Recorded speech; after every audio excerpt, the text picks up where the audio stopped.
Bueno, vamos a iniciar ya con el panel. Este panel lo vamos a dividir en 4 bloques, una serie de preguntas que vamos a hacer. La primera pregunta va dirigida para Reinaldo. Posteriormente, Milan y Orlando van a hacer una intervención. Seguirá María del Mar y por último, nuevamente, Milan y Orlando. El primer punto, que es sobre el convenio arbitral en el contexto del comercio electrónico.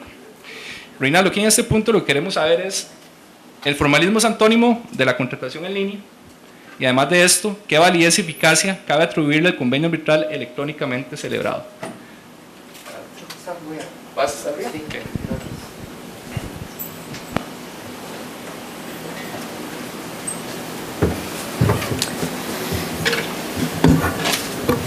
Primeramente, muchas gracias por la invitación a Sofía y al CIA.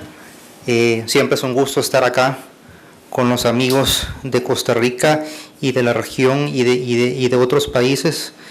Disfruto mucho y es una oportunidad más para compartir con ustedes. Quiero decirles que el tema que se ha planteado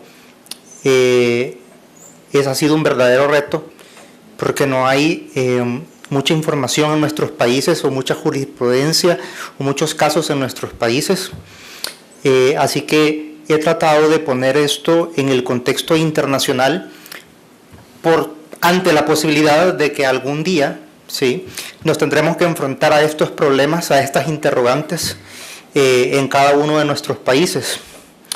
De antemano les pido disculpas si la presentación es un poco, digamos, muy conceptual, pero la idea es que yo como primer participación fije las bases para que luego ustedes comprendan un poco mejor lo que María del Mar y Orlando y Milan les van a explicar. Entonces, contestando tu primera pregunta, Braulio, si el formalismo es antónimo de la contratación en línea, pienso que sí, pero con la distinción de que me referiría al formalismo excesivo. Creo que definitivamente el formalismo excesivo no es compatible en absoluto con el comercio electrónico, y por tanto esto es extensible también al convenio arbitral que se pacta en línea. Creo que la incorporación del arbitraje como solución de conflictos en transacciones en línea o online ha hecho variar muchísimo la forma en que hoy se puede pactar la cláusula arbitral, es decir, esa voluntad de las partes de someterse a un arbitraje, en este caso online. Ya las formas típicas que conocíamos de incorporación de una cláusula arbitral en un contrato quedan un poco en desuso y entramos en nuevas formas. Por eso digo de que sí es cierto que el formalismo no va muy bien o no casa muy bien con el e-commerce, pero sigue existiendo una forma que ahora, con modalidades distintas, va incorporándose a los contratos online y que llevan, por tanto, a un arbitraje online si las partes así lo deciden, ¿verdad?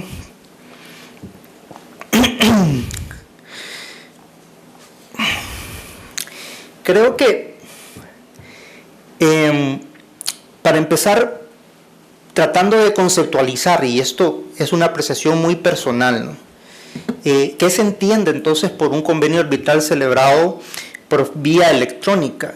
Se entiende aquel en que se hace constar la voluntad inequívoca por las partes, expresada por dispositivos electrónicos, informáticos o telemáticos, de someter a la solución de todas las cuestiones litigiosas o de alguna de ellas, surgidas o que puedan surgir en las relaciones jurídicas que tienen lugar en la red, sean o no contractuales, a decisión de uno o más árbitros, así como la obligación de cumplir tras decisión. Entonces, como ven aquí, hay algunos elementos que ya son propios del arbitraje online, que son la incorporación de tecnologías, ¿no? Dispositivos electrónicos, informáticos o telemáticos.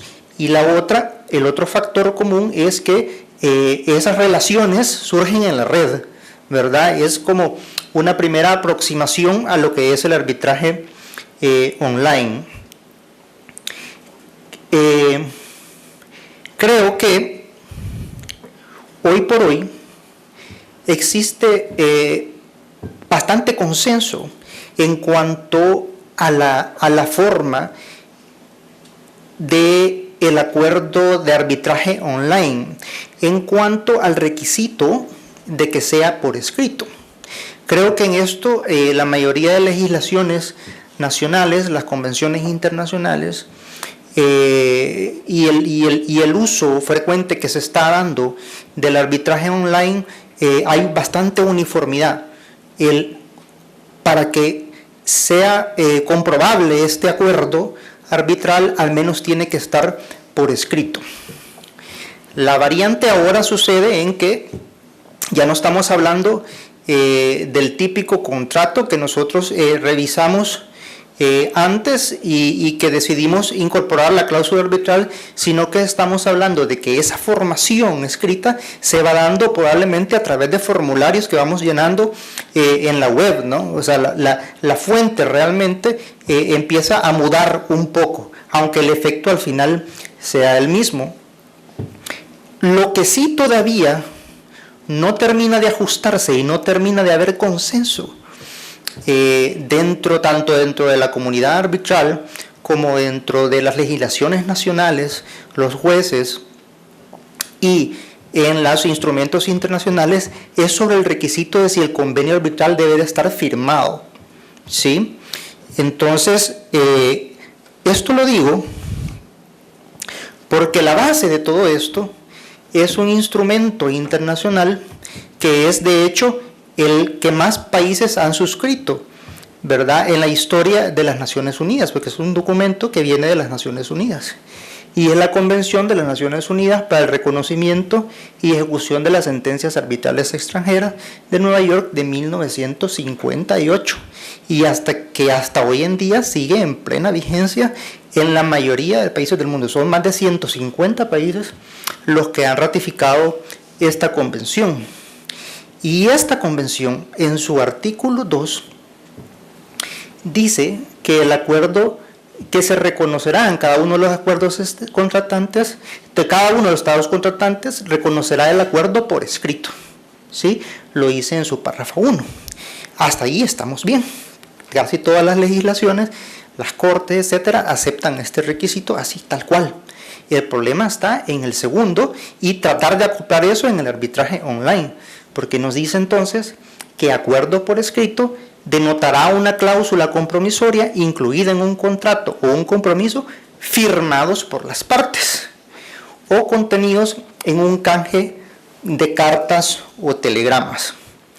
Aunado a esto, tenemos también otro documento que no es vinculante, sino más bien es una ley modelo que la mayoría de nuestras legislaciones han adoptado, la mayoría de nuestros países han adoptado, que es la ley modelo de la CENUMI sobre arbitraje comercial internacional. Y vemos cómo en su artículo 7 menciona las formas en que puede adoptarse la cláusula arbitral y sigue diciendo que esta debe ser por escrito. Y ahora, esta ley modelo fue reformada en el año 2006 justamente para hacerla calzar con el comercio electrónico que ha venido empujando a las Naciones Unidas para que empiece de cierta manera a normar de manera mundial todo lo que tiene que ver con el comercio electrónico. Siempre va adelante el comercio empujando la carreta y es luego las Naciones Unidas la que viene detrás tratando de componer el asunto o de uniformar los criterios a nivel mundial. Entonces, en el 2006 se introdujeron estas reformas para incorporar nuevas formas de pactar el convenio arbitral. Entonces, entre ellas se introdujo la comunicación electrónica. ¿Y qué es lo que dice la ley modelo? Que la comunicación electrónica se entenderá toda comunicación que las partes hagan por medio de mensajes de datos. Por mensajes de datos, dice también, se entenderá la información generada enviada, recibida o archivada por medios electrónicos, magnéticos, ópticos o similares. Y como pudieran ser, entre otros, el intercambio de datos, el correo electrónico, el telegrama, telefax, etc. Entonces, ¿cómo calzar esta ley modelo? Y las naciones que han aceptado esta ley modelo como la han hecho propia para sus legislaciones y calzarla con la Convención de 1958 de Nueva York, ¿no? Lo que se le ocurrió, a la CENUDMI, que es la Comisión de las Naciones Unidas para el Derecho Mercantil Internacional, es hacer una especie de interpretación auténtica, ¿sí?, de esta Convención de Nueva York de 1958, que en realidad no es tan vinculatoria, es nada más una recomendación. Entonces, ¿qué fue lo que dijeron en esta recomendación?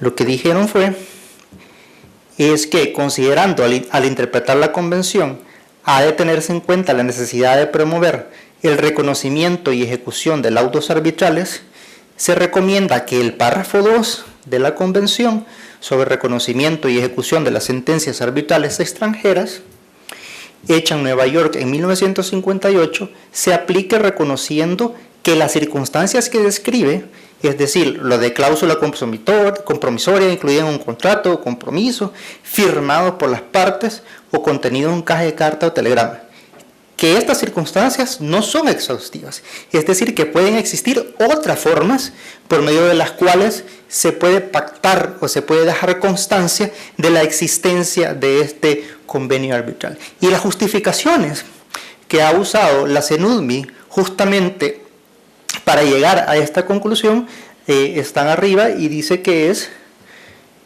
teniendo en cuenta los instrumentos jurídicos internacionales, como la ley modelo, ¿verdad?, que ya la leímos, sus revisiones posteriores, en particular con respecto al artículo 73, la ley modelo sobre comercio electrónico, que en eso los países de la región estamos un poco atrasados. Yo entiendo que la mayoría tenemos ya, y esto de verdad no entiendo por qué, pero la mayoría tenemos ya firma electrónica, pero no tenemos comercio electrónico, como que empezamos al revés, ¿verdad? Y la ley modelo de la CENUDMI sobre las firmas electrónicas y la Convención sobre utilización de comunicaciones electrónicas en contratos internacionales. Entonces, para concluir, les dejo la pregunta, y esto si quieren más adelante lo podemos ver. ¿Será suficiente hacer clic en un botón de aceptar para decir que tenemos un convenio arbitral? La dejo por ahí la pregunta, y termino con que el éxito o fracaso del arbitraje en comercio electrónico dependerá en gran medida de los elementos probatorios que demuestran la existencia de ese convenio arbitral, y segundo, en los elementos probatorios que demuestren la aceptación del pacto por medio de las partes. Muchas gracias.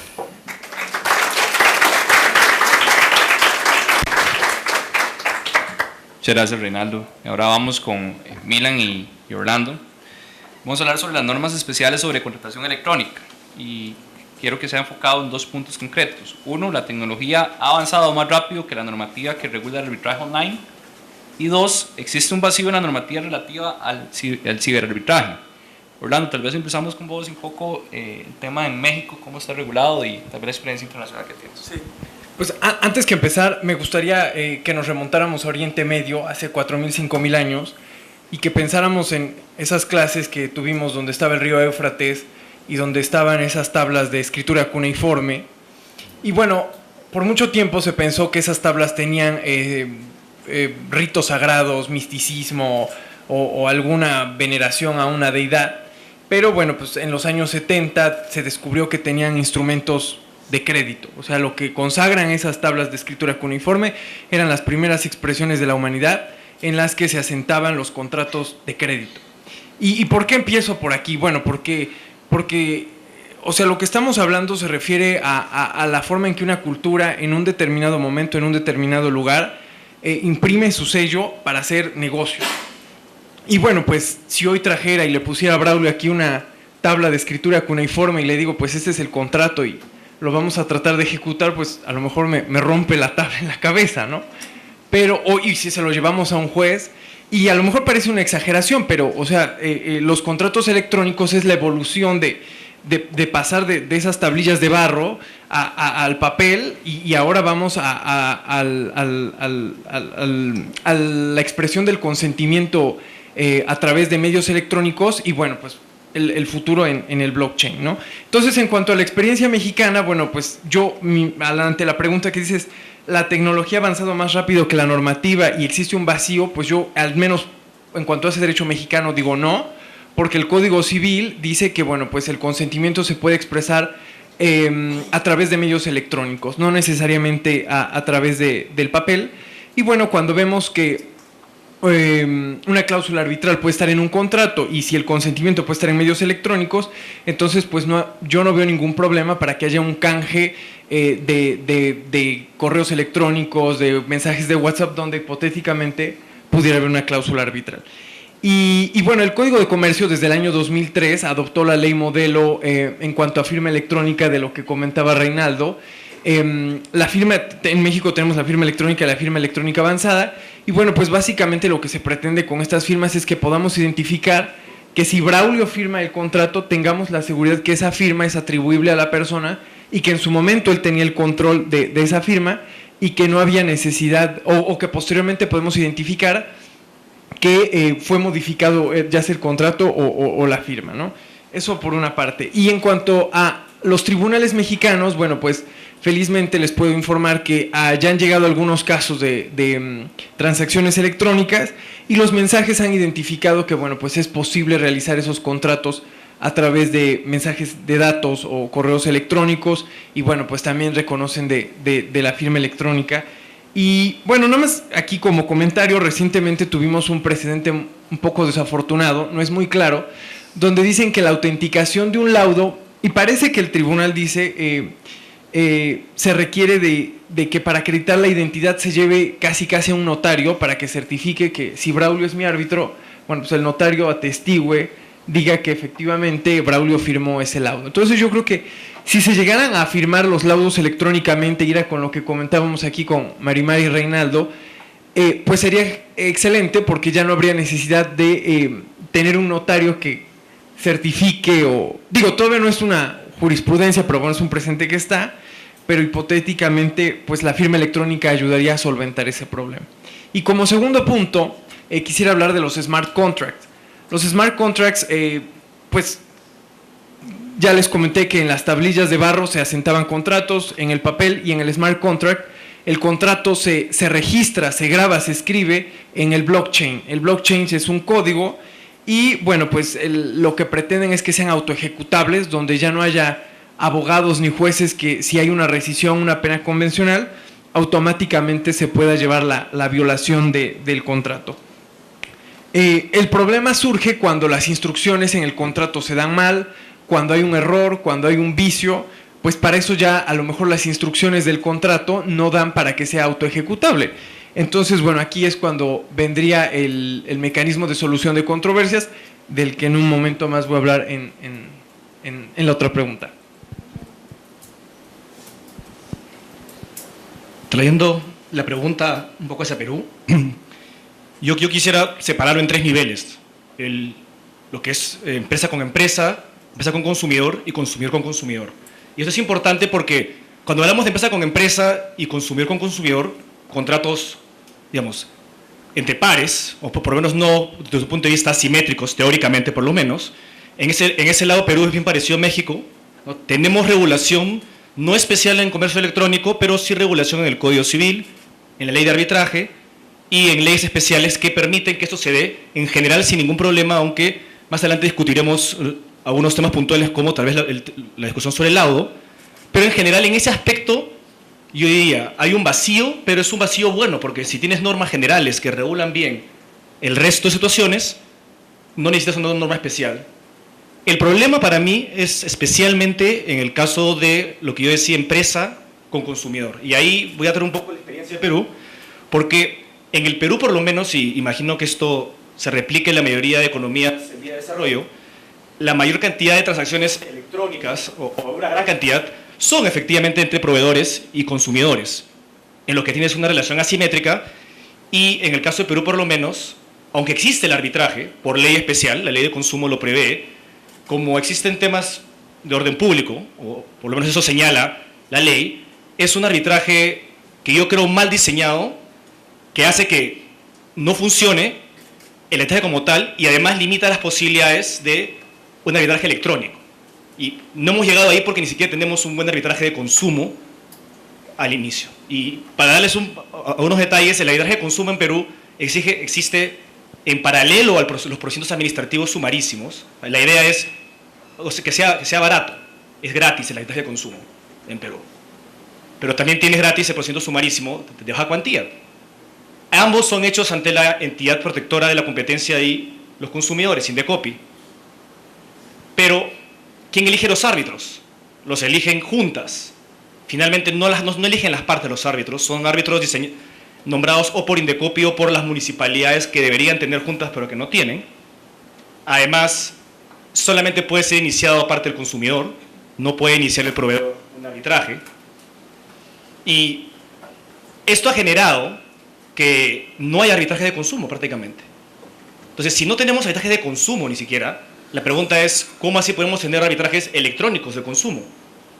Ya Indecopi ha despertado un poco, se ha dado cuenta que nadie está utilizando el sistema de consumo y se está debatiendo cómo hacer para utilizar plataformas electrónicas, para utilizar efectivamente arbitraje online, para ver si con eso puede darle más popularidad y que más gente lo utilice. Aunque, no obstante, después voy a dar en la segunda parte mayores detalles sobre imposición.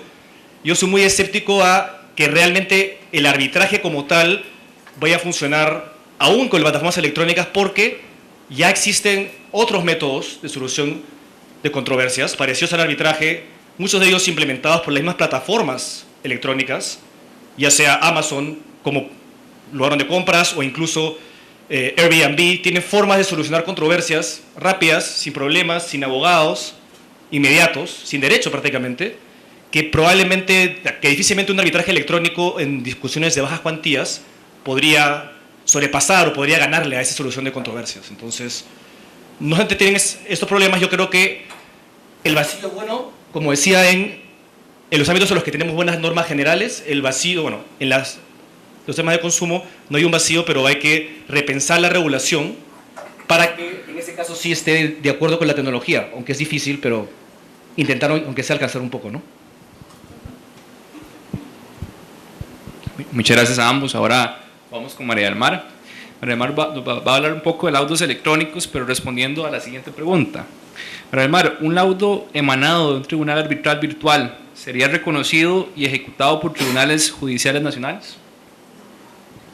Muchas gracias. Primero quería darle las gracias a Costa Rican Young Arbitrators por la invitación y especialmente por traer a la mesa estos temas que son tan importantes y que cada vez sentimos como que nos pasan por encima y lo estamos viendo pasar y no lo estamos, digamos, tomando por los cuernos. Entonces, me parece que estos temas son fundamentales y ojalá vengan muchos más conversatorios en este sentido. Me voy a poner de pie porque no veo la presentación. Y bueno, efectivamente el tema que se me encargó es el que se refiere a si un laudo arbitral virtual es ejecutable o no. Y para eso creo que hay que empezar por algunos temas importantes antes, muy brevemente. Primero, es fundamental entender la revolución que nos está pasando rapidísimo enfrente, como les decía ahora, y que tal vez no estamos viendo o no nos estamos deteniendo a ver con la celeridad que deberíamos ver y que no estamos estudiando con la rapidez y no estamos implementándola tampoco a la velocidad que está yendo en el mundo y con base en lo que está pasando también en otros países. Hay definitivamente una tendencia a digitalizar todas las economías y el comercio en general. De hecho, aquí pueden ver en este gráfico de la UNTAD, donde se hace en el 2016, que fue el que encontré más reciente, un análisis sobre la participación en el comercio electrónico de las personas en los diferentes países. Y vemos que ya hay países como Dinamarca, Reino Unido, Noruega, etcétera, donde los las personas físicas ya mantienen una interacción en línea en sus economías de un 80% de las personas, es decir, es el día a día. En ese sentido, es importante tener en cuenta que esto también genera una gran cantidad de emprendimientos, una gran cantidad de insumos a la economía que vienen a modernizar la forma en que hacemos negocios, la forma en que vivimos, la forma en que nos relacionamos, y es importante empezar a entender cuáles son estas tendencias. La razón por la que hay algunos países que se ven más involucrados en este tipo de economías digitales se debe a varios puntos fundamentales, que son el acceso a Internet, que definitivamente, sí, sin duda, es un aspecto fundamental, los servicios, la eficiencia de los servicios de entrega, la existencia de métodos de pago compatibles con estas tecnologías, y la seguridad en la transacción, que es lo que me lleva al punto fundamental en este tipo de tecnologías, que es la confianza. Dependemos de la confianza en un 100% porque ya no estamos viendo a la persona de frente y no estamos firmando un documento notarizado donde tenemos una serie de garantías, sino que hay otros elementos que entran a jugar y que son fundamentales. Y de ahí también la importancia de entender si estos laudos arbitrales virtuales me generan la confianza suficiente, o si puedo confiar en que lo que estoy firmando en algún momento puede o no ser ejecutable, porque de nada me sirve un laudo favorable que al final nadie ni le va a prestar atención y mucho menos lo va a ejecutar.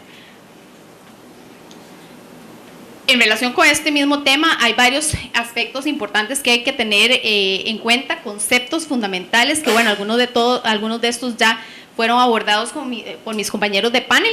Por ejemplo, los tipos de contratos que existen en este mundo virtual, que son los contratos B2B, B2C, G2B, C2C, y ahí me faltan varios, y tal vez para traerlos a idioma español son, como lo decía Milán, las relaciones contractuales en medios digitales entre consumidores y empresas, entre consumidores y consumidores, por ejemplo, como pasa en eBay, entre empresas y empresas, todo esto en un medio digital.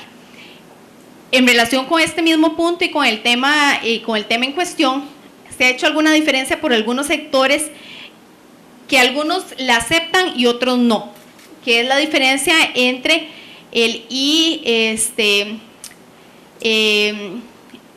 entre, digamos, lo que tiene que ver con los acuerdos arbitrales o los métodos de resolución alterna de conflictos por medios electrónicos y los virtuales.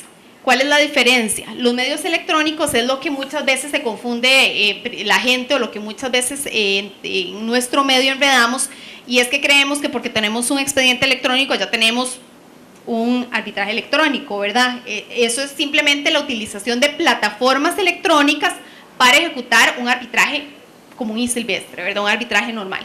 Y algo lo que tiene que ver ya con los arbitrajes o los medios de resolución alterna de conflictos online, que ya estamos hablando de un mecanismo totalmente virtual, donde tenemos firmas virtuales, donde tenemos emisión de un laudo virtual y demás. De nuevo, esto es un poco discutido en el medio, pues algunos consideran que esto es lo mismo y algunos consideran que efectivamente hay que hacer esta distinción.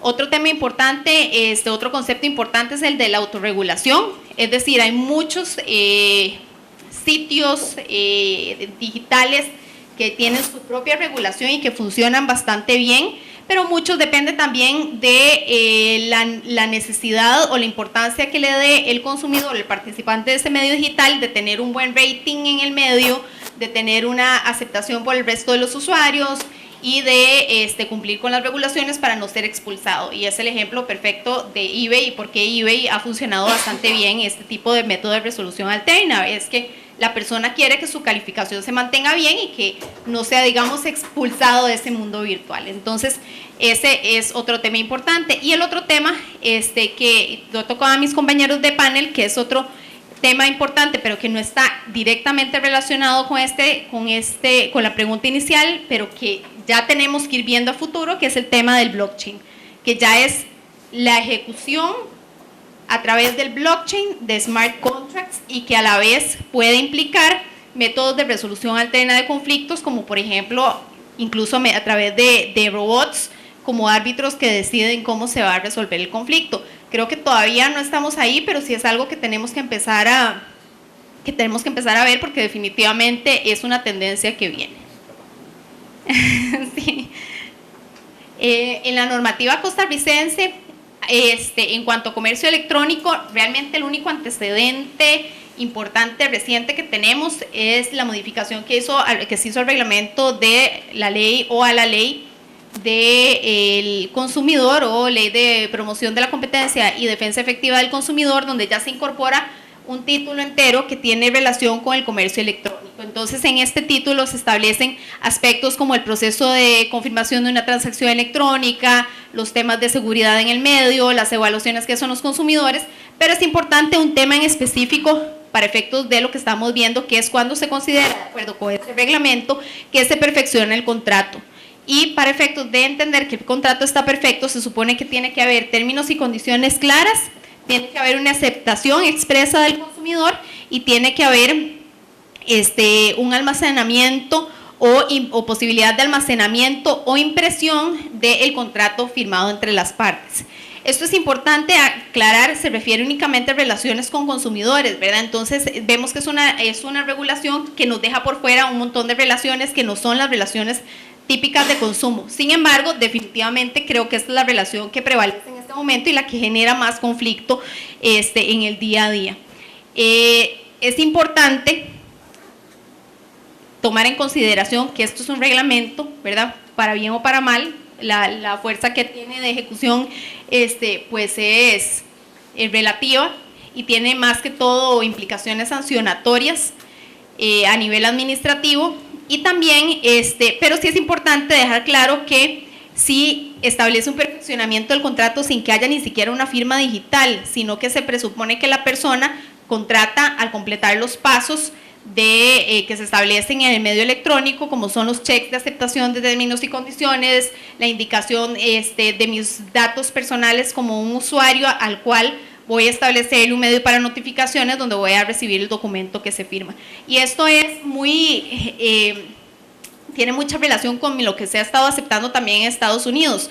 En Estados Unidos allá hay algunos antecedentes que dicen que no es necesaria la firma electrónica para el perfeccionamiento de este contrato, sino que el hecho de que haya un intercambio claramente demostrable entre las partes, donde hay una aceptación de por medio, pues implica un perfeccionamiento del contrato. Pero bueno, lógicamente hay que entender que esto, al no haber una regulación muy establecida en este momento o muy clara a nivel internacional, puede variar de país a país. En cuanto ya al tema puntual sobre el arbitraje, tenemos que hay varios temas fundamentales por analizar, o varios documentos fundamentales. Primero, la ley RAC. Segundo, nuestra LACI, ¿verdad? La Ley de Arbitraje Comercial Internacional. Y en relación con estas es importante destacar que el arbitraje virtual como tal no cumple con la legislación en un sentido estricto. O sea, si nos atenemos, digamos, a las interpretaciones tradicionales de qué significa, por ejemplo, un documento por escrito y firmado por las partes, y en específico los medios de ejecución de estos laudos, porque ya vamos a ver más adelante que también estas normas en relación con el nuevo Código Procesal Civil tienen ciertos requerimientos formales que no necesariamente se pueden cumplir en la práctica para efectos de ejecución de un laudo arbitral virtual como tal. Y aquí es importante hacer una distinción y entender una cosa: un laudo arbitral virtual es un laudo arbitral virtual, no es un laudo arbitral virtual impreso, autenticado por un notario que lo vio en la pantalla, ni firmado por escrito por las partes. De ahí cambia completamente la naturaleza del contrato, o más bien, perdón, la naturaleza del laudo. Lo que técnicamente hablando, un documento digital es un documento en un medio digital.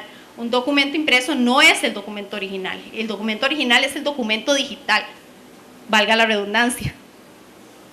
Ok, voy a sacar. Ya me están levantando la tarjeta roja.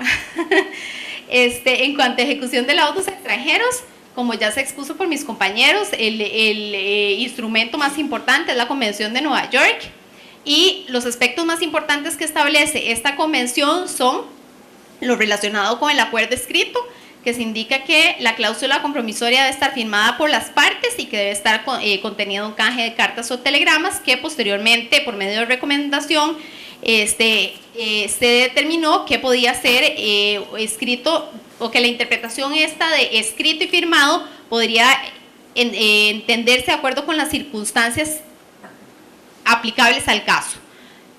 Lógicamente, es claro que firmado no necesariamente tiene que ser con un lapicero. Firmado ya hoy en día se puede entender, de acuerdo con la mayoría de las legislaciones de los países, como un documento firmado por medio de una firma electrónica. Entonces, así debería interpretarse en principio. Otro tema importante es, cuándo se puede denegar la ejecución de estos laudos, y en general todas estas razones aplicarían también a un laudo arbitral virtual, y podría implicar temas como, por ejemplo, la violación del orden público de un país, y esto es relevante para efectos de la ejecución y hay que tomarlo en cuenta, como vamos a ver también más adelante. En cuanto a los requisitos formales del laudo, vemos nuevamente que estamos hablando de un original autenticado o copias que reúnan condiciones requeridas para su autenticidad. Y en cuanto al original del acuerdo, lo mismo, una copia que reúna una copia original o autenticada de acuerdo con las condiciones requeridas. Esto para efectos de la ejecución del laudo. Es importante tomar en consideración que este mismo instrumento, la Convención de San José, establece que las regulaciones de cada país que sean más favorables a la ejecución del laudo son las que se aplicarían. Es decir, si en Costa Rica hoy pasáramos una regulación donde los laudos arbitrales fueran virtuales, fueran ejecutables, utilizando medios digitales nada más, pues deberíamos interpretar que así debería aplicarse. ¿Dónde empezamos a tener problemas? Yo creo que el tema de la existencia del convenio arbitral como tal es perfectamente válido y perfectamente interpretable con las normas que tenemos hoy en día. Incluso podríamos pensar en hacer interpretaciones un poco amplias para entender las regulaciones de arbitraje.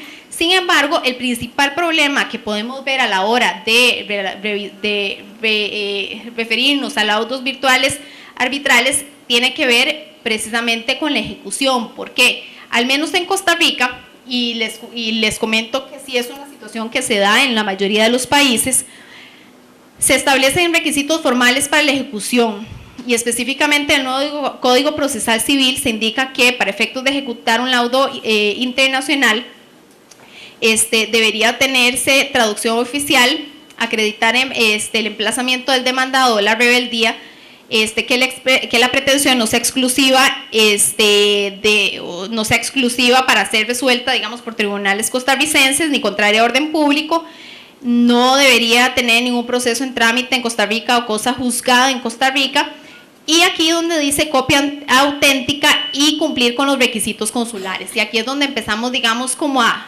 tambalearnos, ¿verdad? Porque ¿cuáles son los requisitos consulares? Los mismos que se requieren para el exequatur de una sentencia. Y para que tengamos el exequatur de una sentencia, pues tenemos que cumplir con todo el proceso diplomático del documento por escrito y firmado por todas las autoridades que tienen que garantizar que este documento es auténtico. Y lamentablemente en este momento internacionalmente no hay un proceso digital con el que podamos cumplir a cabalidad, o por lo menos no en todos los países, ¿verdad? ¿Qué otro problema nos podemos encontrar? Ya, otro de los problemas muy importantes es la localización del arbitraje. Acuérdense que uno de los aspectos fundamentales para determinar cómo se va a llevar y ejecutar un laudo es determinar si es un arbitraje y eventualmente un laudo nacional o internacional. Sin embargo, cuando hablamos de un ambiente digital, estamos hablando del ciberespacio o internet. Y estamos hablando normalmente de una multiplicidad de partes que pueden estar en muchísimos países. Entonces, el determinar la localización del arbitraje es un tema importante, porque ahí, ante esa localización, también vamos a tener que tramitar la ejecución, sea en el mismo país o sea a través de poner en marcha todos esos procesos consulares tendientes a ejecutarlo. otro tema importante que hay que tomar en consideración es la interpretación del laudo por escrito y firmado, que al fin y al cabo, al no tener una norma clara que lo determine, sigue siendo sujeto a la interpretación de los tribunales que tengan que ejecutar o de la persona que tiene que ejecutar. Si el laudo escrito y firmado es un laudo en un ambiente virtual firmado con una firma electrónica, sigue siendo al día de hoy una interpretación. Y si bien yo estoy de acuerdo en que esa interpretación debe hacerse extensiva, lo cierto es que tenemos tribunales aquí y en muchos países que siguen siendo muy conservadores y que consideran que un laudo tiene que estar impreso y firmado. Y el otro punto fundamental que casi que hay consenso a nivel mundial para efectos del análisis de la ejecución de laudos arbitrales virtuales es que se tiene que analizar si el país destino va a aceptar o no la ejecución de ese laudo, porque yo puedo a lo interno tener una interpretación perfectamente amplia como para entender que un laudo arbitral es ejecutable, pero si me voy a otro país donde no me lo van a ejecutar, entonces quedo exactamente en el mismo problema. No importa que se me haya permitido a lo interno de un tribunal arbitral llevar todo el proceso por un medio virtual, si al final no lo voy a poder ejecutar porque la entidad ante la cual tengo que ejecutarla no lo va a hacer. Y otro tema importante es que la garantía constitucional de debido proceso, pues a veces también acepta interpretaciones, ¿verdad? Y algunos tienen unas interpretaciones muy rígidas sobre las etapas o las formas en que se debe llevar al día de hoy un arbitraje. Y incluso, como comentaba, si no me equivoco, Mauricio, en uno de los paneles anteriores, en el mismo país tenemos como dos vertientes totalmente disímiles en cuanto a la interpretación de las normas procesales. Hay tribunales arbitrales que son extremadamente formalistas y hay unos que son mucho más amplios. Entonces, esto también implica un reto a la hora de entender cómo se va a aplicar esto.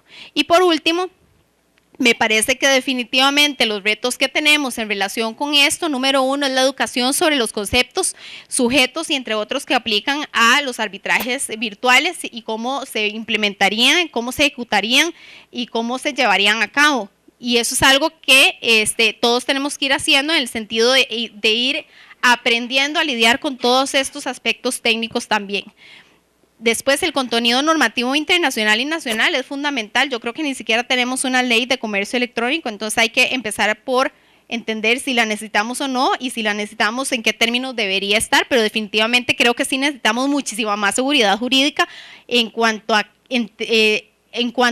entender y establecer y marcar la cancha en cuanto a la forma en que se va a regular todo lo que tiene que ver con el proceso arbitral y con la ejecución de los eventuales laudos. Después, un reto muy importante es que nos cuesta como países latinoamericanos a veces es el hacer un balance entre regulación y libertad. Lamentablemente, Costa Rica es un país donde tendemos a sobreregular absolutamente todo y si estamos hablando de temas digitales y de un ambiente de comercio electrónico, tenemos que hacer la tarea de quitarnos de la cabeza la idea de regular absolutamente todo. Y por último, el reto de seguridad versus confianza. En la medida en que tengamos claros todos estos temas y donde empecemos a educarnos, pues va a haber también mayor seguridad y confianza a la hora no solo de usar y implementar el comercio electrónico, los contratos electrónicos y los procesos arbitrales, sino también los procesos arbitrales y eventualmente los laudos virtuales y digitales. Muchas gracias.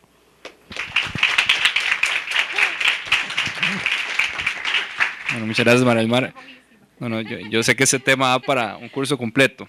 Ya para finalizar el panel, tenemos una última pregunta relacionada con las nuevas tendencias en sistemas de solución de controversias en línea o ODR.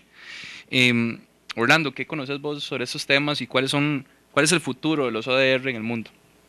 Sí, bueno, para hablar de ese tema me gustaría un poquito más abundar sobre los smart contracts, que como les comentaba son contratos que se escriben o se graban en el código que conocemos como blockchain y donde están varias monedas como Bitcoin, EOS. Entonces vamos a suponer que Braulio es un ingeniero y que yo le mando a hacer una página de internet para que yo pueda publicitar los servicios de mi firma. Y lo más seguro es que si lo hacemos en un smart contract, tomamos un modelo y ese modelo dirá que si Braulio no me entrega la página de internet X día, pues a lo mejor tendrá un periodo de cura y si no cumple con la página, pues se rescinde el contrato. Y es autoejecutable porque el contrato va a estar programado para que tome de su cuenta de Bitcoin, de EOS o de la moneda en que él tenga y automáticamente me dé el dinero. Digo, suena padrísimo. Pero ¿qué pasaría, por ejemplo, si yo celebré el contrato con un error, pensando en que Braulio tenía 30 años de experiencia y no los tiene? ¿Qué pasa si hubo una mentira en el contrato? Entonces, ese tipo de controversias se resolverían dentro de este universo del código y hay diferentes, hay una cantidad impresionante de pues, centros de arbitraje o de instituciones que están administrando ya estos. Entonces, yo ahorita voy a comentar algunos y qué podríamos esperar. Por ejemplo, si nos vamos a Kleros, en Kleros Court, lo que sucede es que ¿quiénes son los árbitros? Los árbitros son las personas que tienen más pin coins y entonces y que están calificadas para actuar como árbitros. Hay algo delicado de esto. Por ejemplo, si el tribunal resuelve por mayoría, entonces el árbitro disidente le van a quitar sus pin coins y se los van a dar a los otros dos árbitros, como sancionando de que haya una cultura de uniformidad, una cultura de lealtad y de tener un criterio uniforme. Sin embargo, creo que es muy delicado porque a veces la opinión disidente en algunas situaciones puede ser la correcta. Y bueno, pues es un desincentivo a que haya esa apertura. Luego otro, por ejemplo, es Cofideal, que también resuelven controversias de smart contracts, pero estos resuelven sin conocer la identidad de las partes, o sea, el arbitraje se lleva a ciegas para que no estén viciados. Criptonómica es un arbitraje que es enteramente electrónico, conforme a las reglas de la London Court of International Arbitration, y bueno, pues esa es otra opción. Luego tenemos Decentralized Arbitration and Mediation Network, y este es muy interesante porque tú puedes escoger quién quieres que te resuelva la controversia. Las opciones son una persona, un algoritmo, o un pool aleatorio de ciertos árbitros, o una colaboración entre algunos de estos tres mecanismos. Bueno, y puedo seguir un buen rato platicándoles de esto y todo suena increíble y muy novedoso. Sin embargo, quiero platicarles un caso de la realidad de EOS Core Arbitration Forum. EOS es un arbitraje, pretendía ser el brazo judicial de EOS, que es una moneda, de estas monedas digitales, y sucedió una controversia porque ciertas cuentas se detectaron unos movimientos bastante extraños. Estos sistemas o los smart contracts pretenden ser contratos perfectos, a diferencia de los contratos normales, donde pues, se tiene que recurrir al juez a ejecutar la sentencia y eso. Y entonces este brazo judicial, el EOS Core Arbitration Forum, debía de actuar inmediatamente, emitir, si ustedes quieren, una especie de medida cautelar, un embargo de estas cuentas, algo, y no ocurrió nada. Y entonces los accionistas de este sistema, de esta plataforma, de esta moneda digital, entraron al rescate y bueno, a través de una conferencia telefónica resolvieron el problema. Pero entonces es muy cuestionable porque pues todo infraestructura y toda esta forma de solucionar se cuestiona si van a entrar los accionistas o quien tiene control de la plataforma para resolver, y entonces el brazo judicial que era el EOS Core Arbitration Forum pues para nada. Tal vez sea el futuro, pero pues yo creo que sí hay que verlo con demasiada cautela. Y bueno, pues no sé si, yo la verdad al día de hoy no sé si recomendaría a un cliente que se sometiera a una de estas plataformas virtuales. Hace tiempo vi que vino aquí a Costa Rica un representante del Miami Blockchain Group, y bueno, pues no sé cuál haya sido la experiencia de los que estuvieron presentes, pero yo insisto que con mucha cautela yo recomendaría someter una controversia a cualquiera de estos instituciones o mecanismos de arbitraje en el blockchain. Gracias. Para agregar un ejemplo adicional, aunque no una buena experiencia, sino un ejemplo sobre este tipo de instituciones que proveen servicios de arbitraje online. En Perú, por ejemplo, había uno que yo no sabía que existía, porque nunca he escuchado que haya resuelto ningún problema, que se llama el Cibertribunal. Y cuando se pone a investigar, y leer sobre el cibertribunal todo suena muy interesante, ¿no? Te habla que todo es online, los árbitros, tiene una lista de árbitros que no se juntan personalmente, sino es a través de video, a través de correos. Finalmente las partes pueden estructurar todo online. Pero cuando vas a ver cuántos ataques han llevado, no se sabe, pero nadie sabe si es que se ha llevado uno. Entonces la pregunta que creo que queda es, ¿por qué?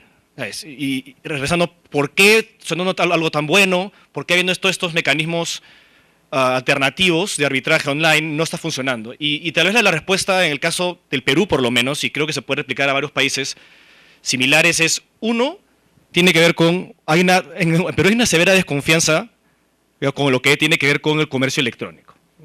Para comenzar, nuestra economía es una economía en gran parte informal, no pasa por las redes, uno. Dos, la vez pasada, yo le conté a mi papá que estaba pagando con mi tarjeta de crédito que la había inscrito en una página web que automáticamente me cobraba y estaba asustadísimo. Y yo le decía, pero pues es normal. Y me decía, no, y si te clonan, y si... Yo nunca hago eso, me decía.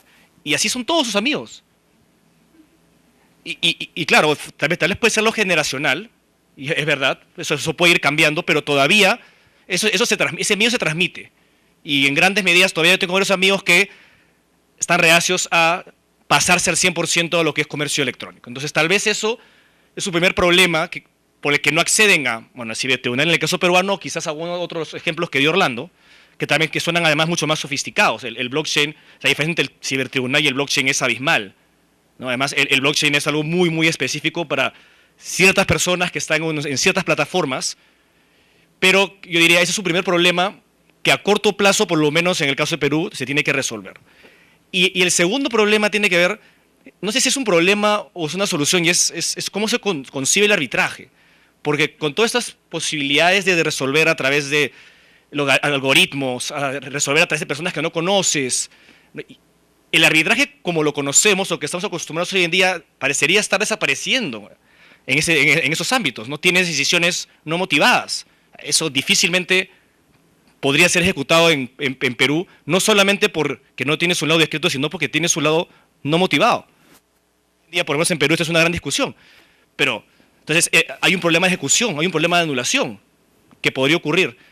Entonces, pero a la vez puede ser una solución porque, y esto, por lo menos hay dos profesores que escriben mucho en Estados Unidos, Oren Bar-Hill y Ori Shahar, dicen el futuro no está en tener una decisión, porque ellos salen en general laudo de decisión ejecutable en un poder judicial o ejecutable, es la autoejecución, los sistemas en los que las partes, obviamente en discusiones de ciertas cuantías, no estoy hablando cuando hay 300 millones en discusión, claramente ahí las cosas pueden cambiar, los procesos pueden cambiar, pero cuando está discutiendo la compra-venta de una suscripción, cuando está discutiendo la compra-venta incluso de un carro, muchas veces tal vez no requerimos ni siquiera tener un laudo ejecutable o una decisión ejecutable.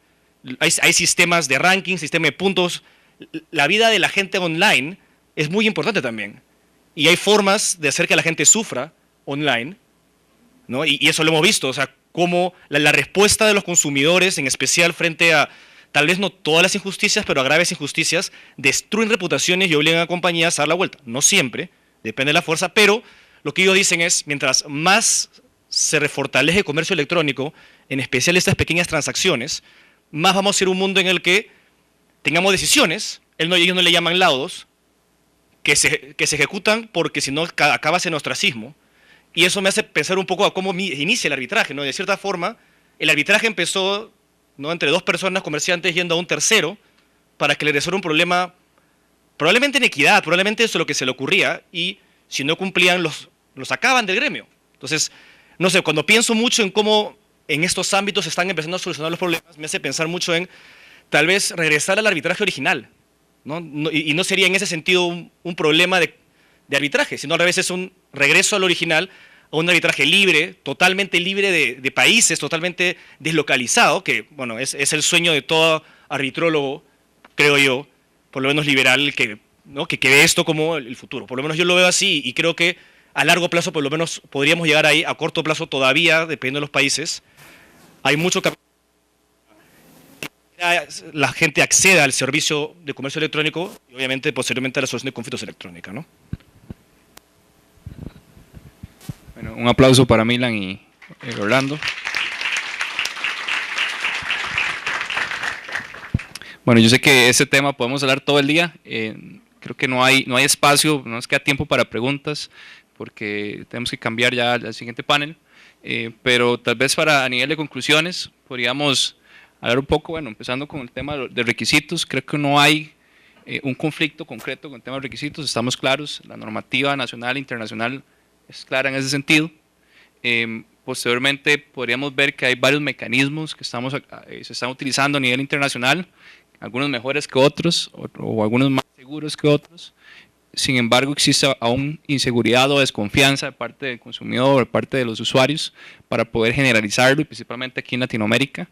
Y por otro lado tenemos el tema de los laudos, el cual no tenemos seguridad o certeza de que un laudo arbitral virtual, como estábamos mencionando, pueda ejecutarse de manera eficiente.